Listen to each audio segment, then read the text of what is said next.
When life strikes us, we feel that internal reaction to the external world. It's still what's going on inside. How do we release that? How do we let that go? My experience is, first of all, there are things you can do, but the same things everybody else teaches, which is don't hit somebody. To learn to shut your mouth up. Don't let that express through your mouth because you're going to pay for that. The first thing is a certain amount of self-control, which we all need in order to be successful. But that's not the answer. The answer is every single moment is not the big stuff that you work with. That's too late. It already bothered you. Yes, you have to deal with it. But what I want and what I've learned is there is every moment of your life, little things that create little irritations. Yes. The driver's driving 15 miles an hour below the speed limit in front of you and you're in a rush. You will watch your mind cause serious problems, all right? So to me, that is where the growth comes from, in those moments. Need motivation? Watch a top 10 on Believe Nation. Hey, it's Evan Carmichael, and I make these videos because as a young entrepreneur, I struggled to keep my business going. I had no friends, I had no mentors, I had no role models. And the thing that saved me was learning from the success stories of famous entrepreneurs.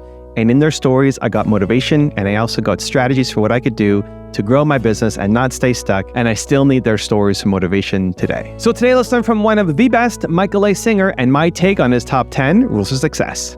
Enjoy.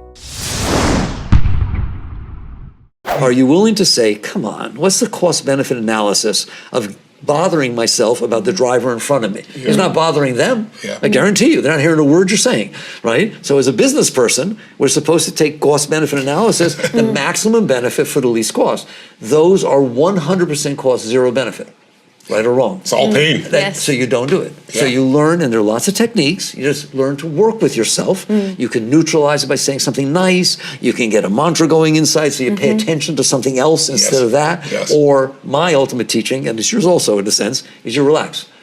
You relax. You just sit there and say, I can relax and breathe. It's okay that this is happening. And then what you're doing is allowing the energy to release. The whole idea is you don't engage with it. You sit behind it and you allow it to release. And not only do you go through that moment okay now, right? But you've actually let some of that stored up stuff that's causing the problem. Like, what is road rage? It's somebody who, because somebody beeped at them or is driving slow, has so much stuff inside of them that it needs an excuse to come out. That's it. Okay? So we all, I hope we don't all, right? But we all have stuff inside that we've stored over our lives. So by backing off and letting go in these simple little situations, they matter. It matters that you're complaining about the heat. You understand that, right? It's not innocent. You're permitting, sometimes you get very angry about some stupid thing. You're giving a channel for your stuff to come up. And you're wiring yourself to complain. Exactly. What's wrong. And so instead, you relax. It's called R&R. You get R&R, relax and release, right? And what will happen is not only do you make it past that moment without causing a lot of trouble and taking out all kinds of stuff, but you've let some of that stuff go. And you get into the habit of realizing, hey, I don't want that stuff inside of me. Rule number 2 is make better decisions. Instead of looking at the decision you're trying to make, ask yourself, what are you trying to get from this decision? What's your motive? What you're going to find out is every single time, it is either I'm trying to make a decision that will make me feel better, make me happier in the future, let me achieve a better state inside myself where I'm more content and more excited, more enthused, feel higher, etc. Or I'm trying to make a decision that will save me from having to experience something that I don't want to experience. Which way can I choose this so it's a path of least resistance? So you find that the motive behind your decision, as opposed to getting all involved in the decision, you step back and say, what am I trying to achieve? And you're going to see that it's either a desire or a fear. You're trying to achieve a desire by moving to New York or moving to California, which won't work for me, right? You're trying to make your mind be psychic to figure out which one will make you happier versus I'm trying to avoid a situation that I don't want. And then you take a look at that and you realize what I'm really trying to decide is how to be happy inside, how to be in a better state inside myself. Well, why don't I say that honestly? It's not really about this decision. It's about how can I find a more beautiful state inside myself. And that's where it leads to yoga. That's where it leads, everything leads to spirituality. Because it says the state you're looking for is inside yourself. What in the world has it got to do with where you live or what your job is or who you're married? It's got to do with how you're doing inside yourself. Why don't you work on that a little bit instead of trying to put the burden on your mind of thinking that some decision you're going to make down the road is going to decide the quality of your life? Because the truth of the matter is the state of your being is going to determine the quality of your life. If you're whole, if you're complete, if you're enthused, if you're filled with love, it doesn't matter which place you live in. You're going to be wonderful. wonderful. And if you're disturbed inside, it's not California, New York that's going to make the difference. It does for a short period of time because it's new, and therefore you're more open to it. So you step back behind the decision, and you look to see where you're coming from. And at some point, if you come deep enough at looking at that, you'll realize I have put a burden on my mind of saying this is going to determine the quality of my life. And it's not true. You're going to determine the quality of your life. So at least come back to that center, that deep center inside that undercuts all this. Then you're going to find out that you don't put the pressure on yourself with that decision. And often it will unfold naturally. It doesn't mean you don't make a decision, not indecision, but you'll find that if you get rid of the noise inside of you, you'll be able to see more clearly what is actually happening and what is maybe a better way to serve, a better way to balance the energies, as opposed to how can I make myself happy with this decision, or how can I avoid my fears with this decision. Rule number 3 is be present. It is always highest thing you can do to harmonize with the moment that is unfolding in front of you. That goes for business, goes for relationships, goes for sports, goes for children. So many people make it so anxious to bring up a child. Oh my God, what do I need to do? Oh, it's the most natural thing in the world. Be present in the moment with each stage the child is going through and bring your best game. Not for you, but I want him to be a lawyer. I was never, nah, don't you dare do that. You come into the moment with the child and you try to hear what they're saying, you try to see what they're going through, and you try to see how you can raise that moment to the best of your ability. That's all you can do. That's the highest thing you can do, and it will end up with the highest results that can possibly happen. You don't need to worry about it. You need to think about it. You don't need to feel guilty. You don't need to feel shame. Nothing. You just, in the current moment, you bring your best game. What's your best game? It starts with honoring and respecting the moment that's in front of you, period. Not just accepting, that's not even enough. Loving, gratitude. I could be experiencing nothing. Somebody said to me the other day, I remembered I had said this, how much of the universe is blank, empty space? 99.99999%. Do you understand that? That's all there is out there, is blank, empty space. You do know that, don't you? You know, I think our nearest star, Alpha Proxima, whatever it is, what was it, 4.5 light years away. The nearest star, nothing in between. 4.5 light years away. You know how far away that is? If I caught a light beam and held it above the Earth, if I let it go for 1 second, it just circumnavigated the Earth 8 times. Ooh, that's a little fascinating. Do that every single second for 4.5 years, and you'll get to the next star. The next galaxy is 2.4 million light years away. So, I mean, there's nothing but empty space everywhere. And you get to have this in front of you. That's just interesting. Colors, shapes, things. So what I taught, the person repeated it to me last night, is instead of comparing what is going on in front of you against what you want, what you made up based on your past, compare it against nothing and feel gratitude. I am grateful that I get to have this experience, and be that way with every single moment of your life. That's the highest life you can live, isn't it?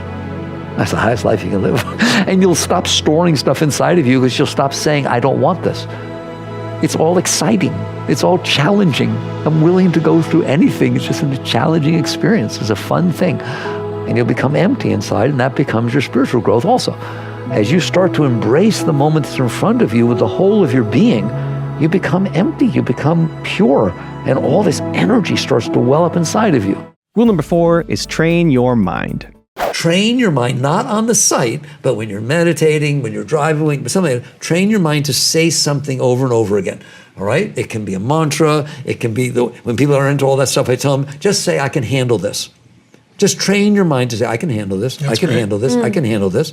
Then when something takes place that tries to pull your consciousness, your awareness into that negativity, you'll find this is still going on because it's a habit. The mind's full of habits, isn't it? Yeah. You made a good habit. So now you have a choice. Cool. Put your consciousness on the noise, or put your consciousness on the the mantra, the higher mind, the higher thing, right? Yeah. And that works too. So now that you've moved your consciousness, instead of having to change the mind, right? The mind is free to release. The whole idea is releasing, because when you let it release, it's releasing the stuff that made it be like that. Yeah. And all of a sudden, over time, right? You'll start to be happier for no reason. Yes. But of course, there's a reason. You're not carrying the garbage inside of you. Yes. And you got a new set of habits. Yeah, you have things Habit that are supporting to you. relax and let go. Supporting you, right? Yeah. But ultimately, how I say get in, it's relaxation. Yes. Ultimately, you can use all these techniques, but when you really are getting there, you just relax.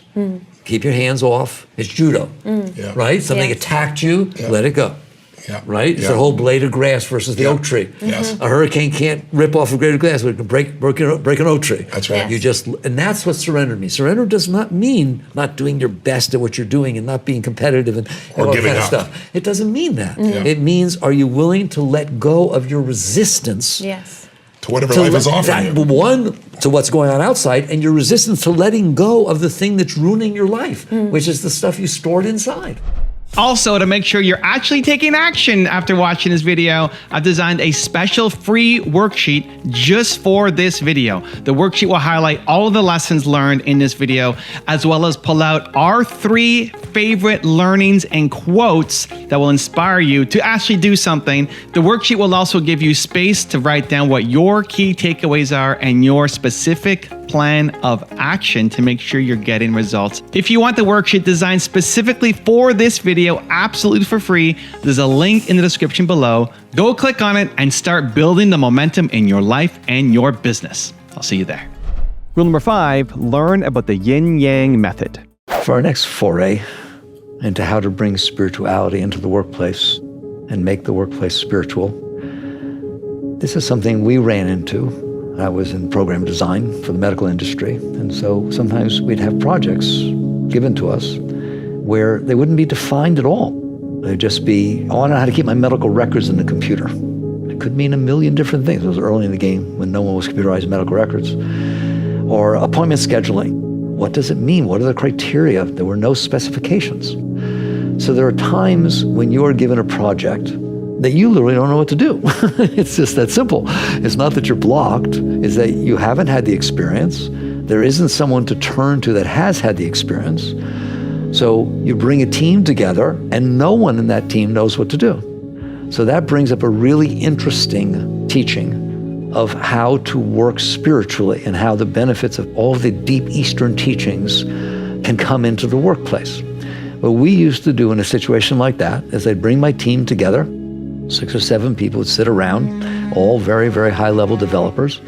And the first criteria that I would work with is, are you all willing to admit you don't have an answer? You don't know?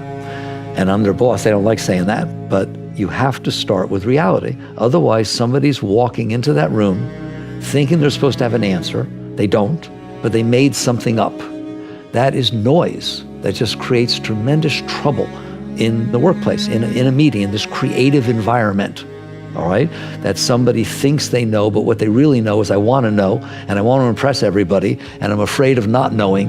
So it's just ego garbage. And so you don't want to bring that into the meeting. So what do? How do you start? Everybody's sitting there admitting, I don't know. So what I learned to do, and what I taught them, I called it the Yin Yang method of design, of solving problems that you don't have the answers to. You don't know how to start, so let's start somewhere. You start with asking the question, well, what's the minimum that I could do?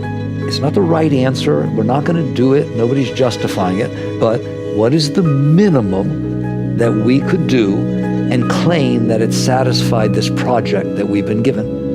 And you talk about it. Don't design it. Don't get down to detail because we're not going to stay there. You just get a feeling of what's right about the minimum, what's wrong about the minimum. And all of a sudden, you know about this. You know why that's not enough. You can get passionate about it. You know why it won't solve this problem or that problem or satisfy one of your clients, right? And you know why you have to have at least that. We can't go lower than that, right? Because it doesn't do anything. And all of a sudden, you're having a fruitful, engaged, beautiful discussion where a minute ago, everybody was saying, I don't know anything. And all of a sudden, you realize you do know something. You do know what the minimum looks like. So you start with that. But you don't design it. You don't get down to, oh, what will we do? What will it look like? No. Just talk about what the pros and cons of this being the minimum. Find the minimum. Find the lower edge. Then immediately, once you put that to rest for a moment, don't let anybody buy in. Don't say, oh, I think that's right. I'm not interested. This is not about whether you like it or don't like it. It's about admitting this is the least we could do And here's the pros and cons of that. Then go to the expansive. What's the most you could do? What's the most you could do? There is a most you could do. It could take you 3 years to do it. But given that situation that you're talking about, just let your mind go. What is the most that you could do? Going beyond that would be ridiculous. There'd be no way you'd need to. There'd be no way you'd want to. What is the outer edge of what this project could look like? All right, if you really just expanded it into what's the most it could mean. Rule number 6 is let go.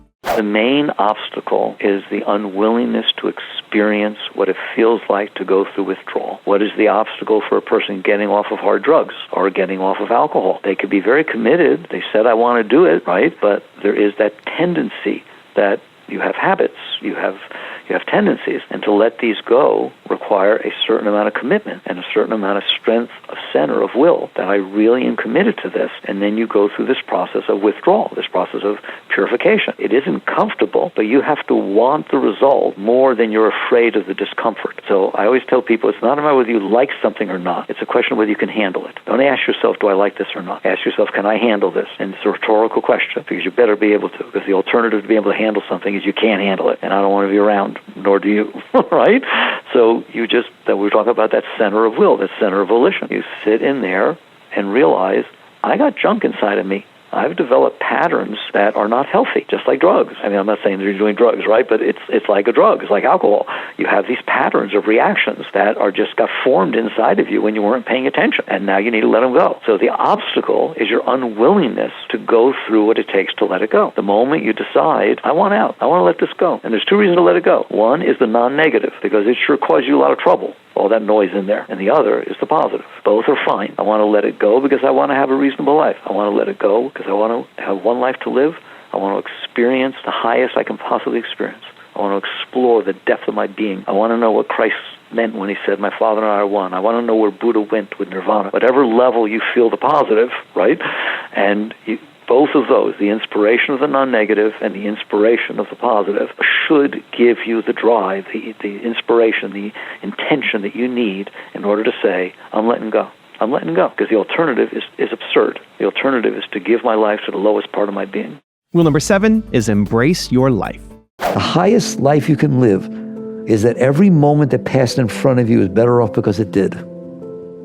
Every moment, because it passed in front of you, you interacted with a way that when it went on its way, it was higher than before it passed before you.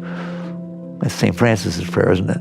Make me an instrument of thy peace. Where there's sickness, let me bring health. Where there's sadness, let me bring joy. Not let me take from the moment. When you're not okay inside, you're taking. You're taking.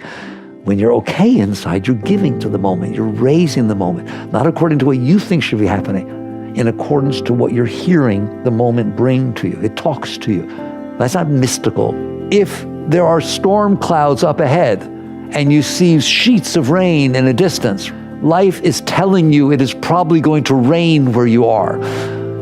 That's literally, Christ said, let those who have eyes to see, let them see. Let those who have ears to hear, let them hear. In other words, come on, get out of your head and pay attention to what's going on in front of you.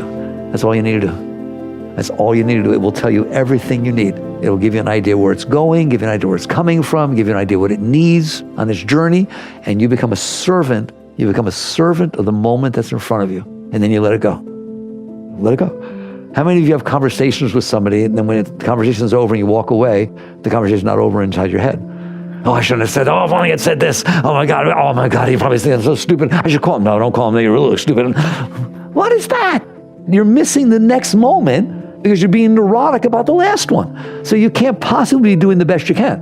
Do you understand that? Because there's literally a moment unfolding in front of you while you're doing that. You're obviously missing that moment, aren't you?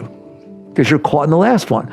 You should have the ability to have a conversation, be present in the conversation, absolutely do the best that you can in that conversation to raise it. And if it's business, you can raise it for, to do the best in business. If it's relationship, we raise it best for love. Nobody's saying you're not interacting with it in harmony with its purpose. But basically, when it's over, I'm telling you, it's over. All that stuff you do of causing yourself a hard time and building all that junk inside, that's not helping. It doesn't help one iota. It just makes you more neurotic. So basically, you let go, then you come present in the next moment, and you just live in the harmony of the moment. And you give yourself to it. That is what Lao Tzu meant by the Tao. Any of you ever studied the Tao? He called it the way. The way of life. The way of that is all of Zen. That is all of everything. It's all of martial arts. It's all of sports. Why do you think they teach football players and other people to meditate? It's because this state of openness, this state of harmony with what's going on will give you that edge instead of being caught in your mind. So life is beautiful. No one will tell you that. All of life is beautiful. Birth is beautiful, death is beautiful, everything's beautiful, except that you make it not be beautiful because you've made up how you want it to be. Your house is beautiful. You're the one who makes it not beautiful because you think it's not big enough, because you wish the color would change, because the neighbor next door got a nicer one. Everything is beautiful if you interact with it with a sense of respect, with a sense of honor, with a sense of being. And what is amazing, that if you do that, I don't even know how to talk about it. That's what the purpose of my second book, the Surrender Experiment, was, that somehow just by doing that, what unfolds is way higher than anything you could ever do. Rule number 8 is lean away from the noise. How important is the slowing down or the relaxation? I think of relaxation, for me, I think of it, I've got to slow it down. When it slows down, it doesn't have the bite. It doesn't have the power. I'm able to become the witness. How do you slow it down? And is that an important part of it or not, in your experience? I don't any longer have to slow it down. It's like learning to walk. I learned to ride a bike. You now it's automatic for you. You take your different stages, right? Yeah. So first, and in the book, there's a chapter called, Oprah said it was her favorite chapter. It was called Let Go Now or Fall. Yes. The moment, it's very much what you were talking about, the moment you see, like, anger doesn't happen all at once. It starts like, it starts down there. You understand it? That's when you have to deal with it. Yeah. You have to be sincere enough to say, I don't even want to know what I'm about to get angry about. Yes. I know that that's not a part of my being I need to listen to, all right? So when it starts, you relax, right? It's that commitment to relax. You relax your shoulders, relax your chest, relax your tummy. It doesn't take time. It's not like you have to put aside time to do this, right? You just have to be conscious and be committed, right? Yes. So you relax it and you lean away. You just lean away from the noise, right? And you actually don't realize it. At first, it feels good because you didn't get angry. You didn't get all involved or neurotic or whatever it was, right? You react. But you're actually leaning into a deeper part of your being when you lean away from the lower part of your being, right? And I want to do one little thing, because a lot of your people are very successful, obviously. They work with you, so they get successful, right? And I often have people say to me, I don't want to give up the fear. I don't want to give up the anger. It's what drives me. It's what I use. Come on, It's an old strategy. You know they say that, right? That's very true. It's what I use to be successful, right? If I give that up, why would I get out of bed in the morning? They actually ask that, right? And what you're missing is, for one thing, there are lots of things you can use, drugs, all kinds of things, please don't, all right, that temporarily or momentarily can give you some energy, right? But they will destroy you. Anger will destroy you. Fear will destroy you. They burn out your adrenals. They burn out your system. You understand? So it's not a long-term solution. And this question of, if I don't have that to drive me, why would anything drive me, right? Have you ever fallen in love? Who's ever fallen in love? Do you find that you're driven to be with the person? Do you find you want to get things for him or her? Do you find, right? Yes. Love is a motivator, way greater than fear or anxiety or any of that kind of pain, anger. Love motivates you to give and express itself. Love wants to express itself. So what happens is, when you let go of this lower stuff, you'll start noticing love starts to come up. You're starting to open up to the higher energies. Rule number 9 is be a better listener. There are so many situations in our everyday experiences of work that are just excellent opportunities for growth.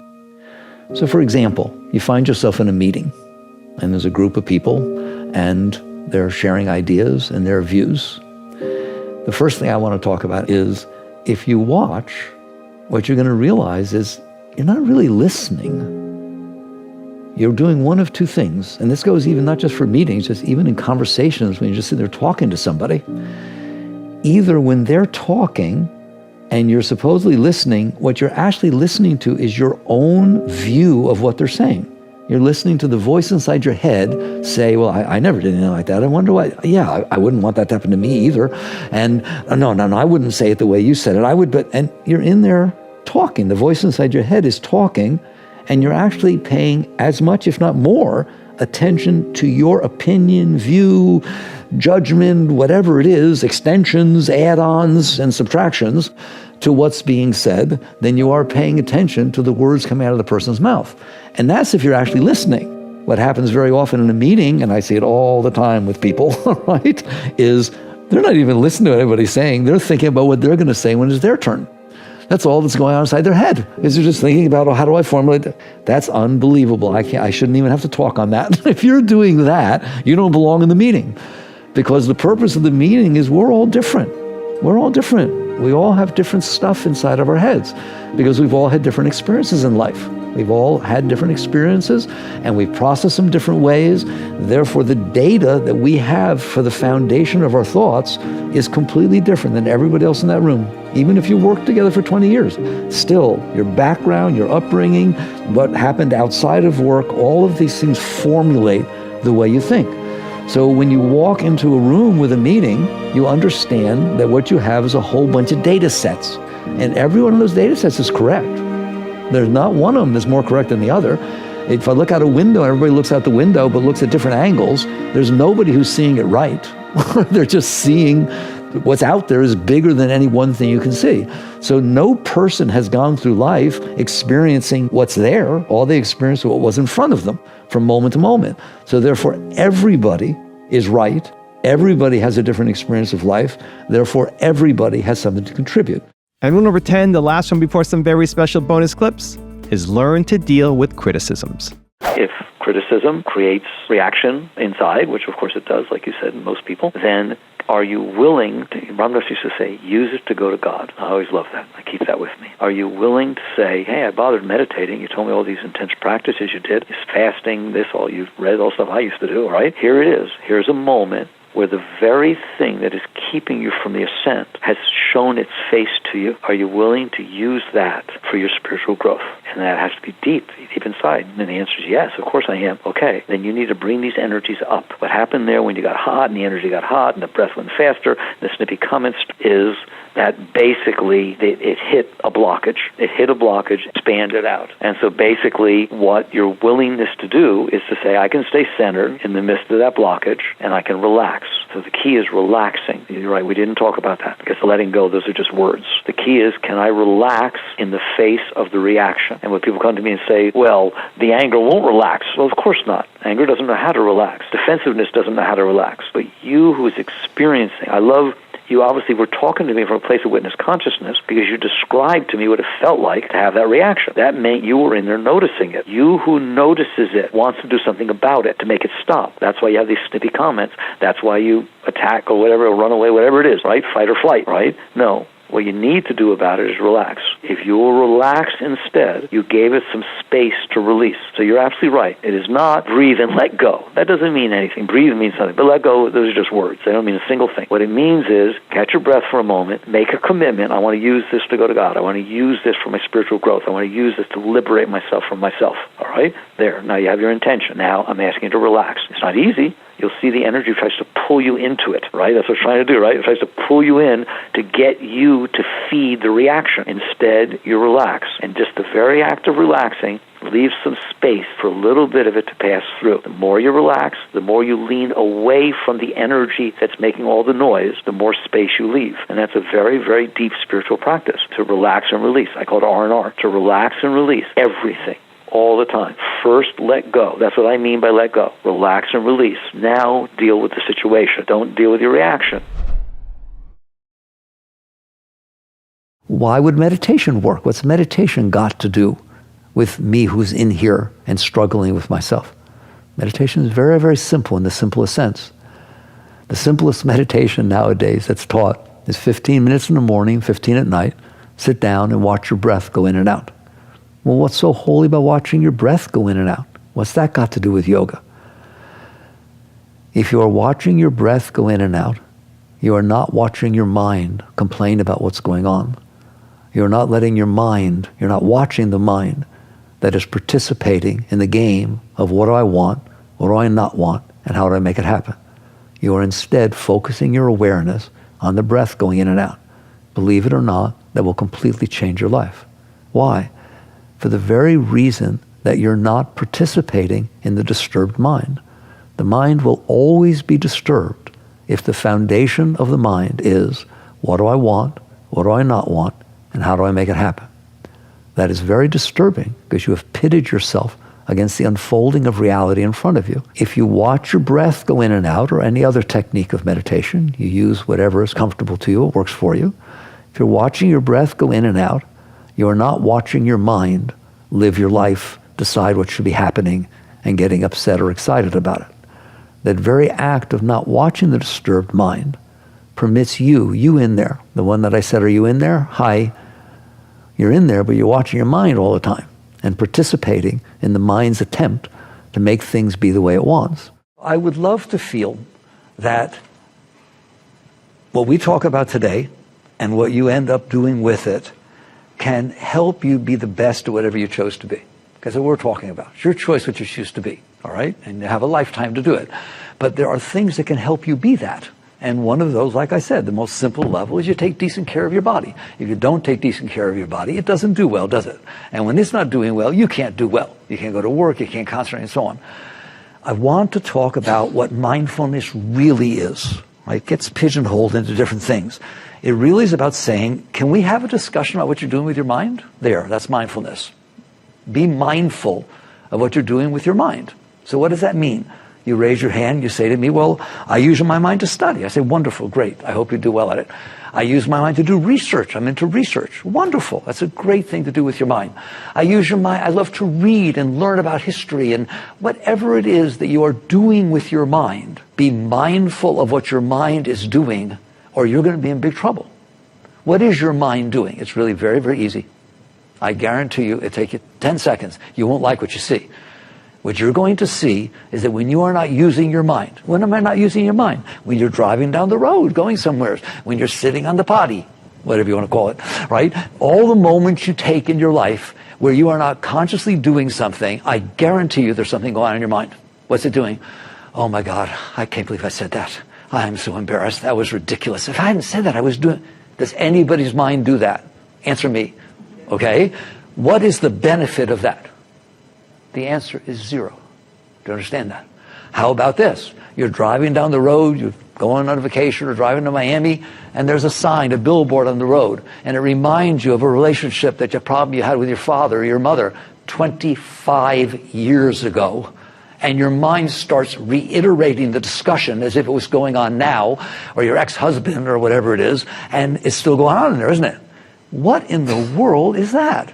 Of what benefit is that? Very few of you in business, in relationships, in life would allow a cost-benefit analysis to take place of which the cost is 100% and the benefit is zero, and you would still do it. Correct? That's what I'm telling you that is.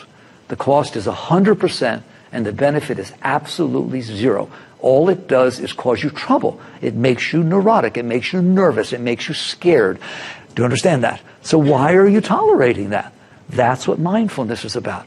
If someone were to listen to this conversation from the seat of awareness, what would that be like? How would they do that? That's jumping ahead a whole lot, but let's start there, okay? You are aware. People don't pay attention to the fact that they're aware, but obviously they're aware. You see through your eyes, you hear through your ears, and you feel touch and so on. Who does that? What does that? Your eyes don't see. You see through your eyes. Your skin passes messages back to you. Your ears pick up sound vibrations, send them back to you. Who is that in there and where in there? It's not really everywhere's. There's a place inside of yourself from which you listen. That's why some meditation techniques are very beautiful. They tell you to just listen to quiet, listen to whatever sounds there, pay attention, listen. Then you really realize you're in there trying to listen. So basically, but you're asking a deep question. The deep answer is you are inside, and if you meditate and you pay attention and work with witness consciousness, you're going to find out that there is a place in there where you are, and that the sights that are coming in are outside of you, even inside. Your thoughts are outside of you. You'll feel that they're at a distance from you because you're sitting in a center of consciousness, and then you're projecting your consciousness onto objects of consciousness. We define a world inside ourselves that supports our self-concept, and we need that because we're hiding from ourselves behind the self-concept, right? And because we define the world that way, we need the world to be that way. Right. But the world has nothing to do with what we made up. The world is what it is. It's reality. It's beating to a whole different drum. It's beating to science. It's beating, like, it better not rain today, it's my birthday. That's stupid. What are you doing? Rain has nothing to do with your birthday. It has to do with meteorology and low pressure zones, right? So you've now left yourself vulnerable to the unfolding of reality is going to destroy you. Right. So that's what you were saying, and that's Exactly. absolutely true. So even if I sit down and I write my list to begin the day, and then I follow that list in order to basically make myself feel less insecure, the truth is I'm more vulnerable Yes. because things may interrupt that list that I don't have control over, and then I will be sort of subject to that experience. If you are living your life to hide from yourself, you're not going to get anywhere. It starts, you ask me, how do you do this? It starts when you say, I don't want to live like that anymore. I don't want my state of being to be completely dependent upon somebody else's mood, upon how somebody else does or doesn't do, or et cetera, et cetera, et cetera, upon the unfolding of the weather, the unfolding of the world, right? I want to find my true being. I want to find me in here and be okay. Then I'll come into the world. It's not that you don't come into the world. Let me come into the world and be motivated by love, be motivated by compassion, be motivated by creativity, by inspiration, instead of be motivated by fear, which is what we are motivated by, right? Okay? It's like the most powerful of us try to stay really powerful, because the thought of, some of these very powerful people, the minute they're out of office or out of this or finances go wrong, they're jumping off buildings, right or wrong. Right. It did happen, didn't it? Right. Okay? That's because they were not powerful. They were supported by something because they were needing, and it was weak, and that strength came from by the conditional state. The moment that conditional state went away, well, it's over. I don't want to face this. Every single moment is an exciting challenge to do your best, to bring your A game to everything that's going on, right? It's like sports. I shouldn't talk about it now, but anyways, sometimes we win, sometimes we lose. The question is, did you enjoy the game? Did you get better because of it? If you played a competitor that was better than you, that's wonderful. You learned. You understand that? It's the same thing with relationships. If you're in a relationship and it didn't work out, that's fine. There's nothing wrong with that. Did you learn? Did you grow? Are you better now to move on with your life? Every single moment of life is a learning experience. Do you understand that? The point that I get across to people, I say to you, you are always better. I'm in trouble. I'll step back.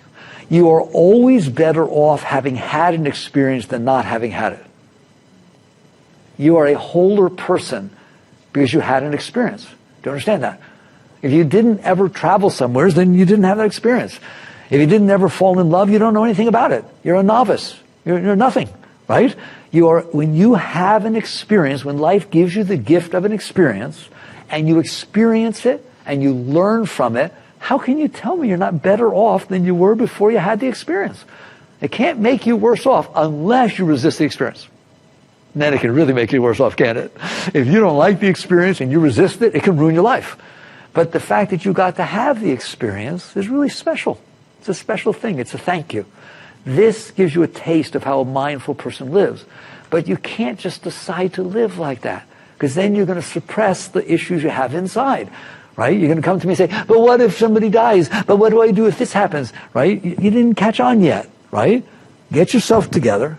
Be happy inside, be whole, feel complete, right? Feel love pouring up inside of you because you don't have this junk stored inside of you. Then go out and bring that into this world with enthusiasm, with passion, with love, right? And interact with every single thing that life brings before you with a sense of honor and respect and gratitude for the right to be able to do that. You have the right to live like that. If you're a student, love going to school. Don't go to school so you can graduate and then go get a job and earn some. What, are you crazy? School is one of the neatest, especially college. That's got to be one of the neatest experiences you'll ever have in your entire life. Do you understand that? Somebody's paying for you go and listen to smart people tell you stuff. You don't have to go on the web and read. They sit there and tell you. Well, what do you do? Oh, I went to sleep. Like, come on, right? You get to the point, or you, I can't wait to get out and meet my boyfriend. It's always about something else. The reason is because you're not okay. And if you're not okay, you can't enjoy what's happening to you. You have to be looking for the thing that will be okay, that will make you be okay. So we have the groundwork down. The problem here is that you're not okay inside. If you were okay inside, your life would be totally different, wouldn't it? You understand that? Like relationships. You're wrong if you think a relationship is supposed to make you feel love. You're wrong if you think a relationship is supposed to make you feel needed and whole and important. That's wrong. That's wrong. You're supposed to feel love to start with. That's natural. Love is part of your being. You're supposed to feel whole and complete within yourself, right? Tremendous openness and power, right? Now go out and share it with another person. That's a relationship. Don't need and then get upset because they didn't give it to you. You understand that? There's no way, this is my view, I've done it for 45 years, right? There's no way that if you can't fix what's wrong with you inside, that someone else is going to do it. They don't even know you. They got their own problems.